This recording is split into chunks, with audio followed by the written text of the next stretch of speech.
Greetings, gentlemen and ladies. I'm the Crypto Game Snob, and I'm ready for bed, but I just can't stop talking about these new card changes that are coming in the balance update tomorrow. Helm Hustler is one that really jumps out at me. Okay, so Helm Hustler used to look like this. 3 mana, it says Deception card, 2/4 stats at 3 mana with backline ability. This creature takes 1 armor from an enemy creature and then deals this creature's armor as damage to it. Alright, here's what's happening with Helm Hustler instead.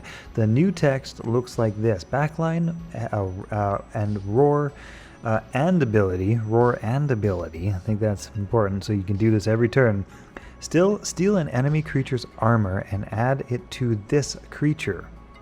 Then deal this creature's armor as damage to that enemy. So basically, you steal the creature's armor, you do that as damage on roar. You can do that every time on ability.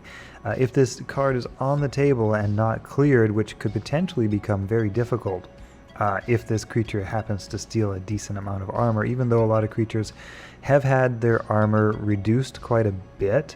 There's not a lot of big armor creatures. There are some definite buff armor cards, especially in nature. Unfortunately, this is probably going to not. This is going to be the hard counter to a buff nature deck, where you can buff up a big porcupine with lots of armor or something like that.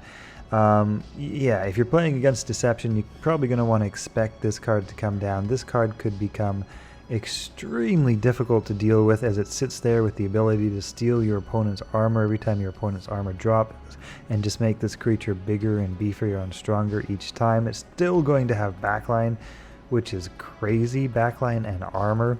And then, like I say, roar and ability. This is all happening at 3 mana with a solid 2/4 stat creature.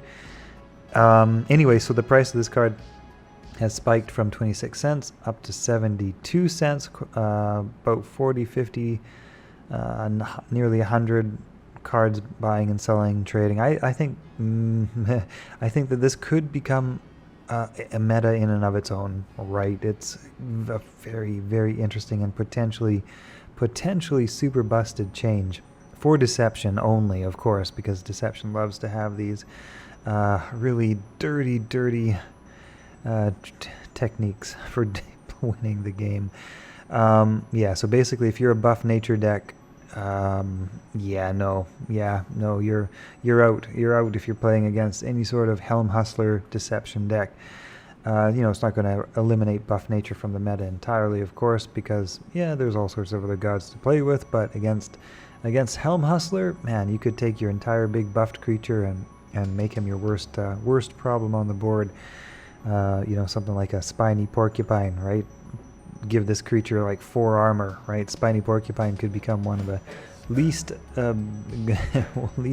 played cards in the game, especially if you're expecting Deception to be popular in the meta.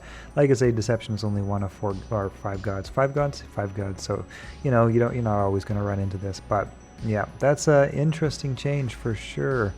I think overpowered. Honestly, if you're going to ask me, to tell the truth, I think it's overpowered to have backline and the ability to do this every turn, and it happens on roar, and it does the damage back to the creature, and it's also a solid 2/4 stat creature. I think it's overpowered.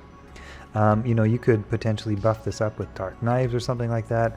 You could continually cheat this card over and over if it just gets 1 point of armor and it never takes damage from that cheat. There's a lot you could do with this. It will be very interesting to see what happens with Helm Hustler.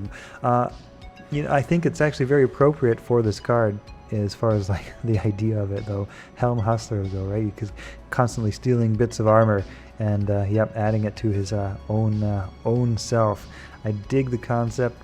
I think it's going to be overpowered. But hey, that's my opinion. Hope you guys enjoyed this video. See ya in the next one. I'm going to pass out now. See you guys later.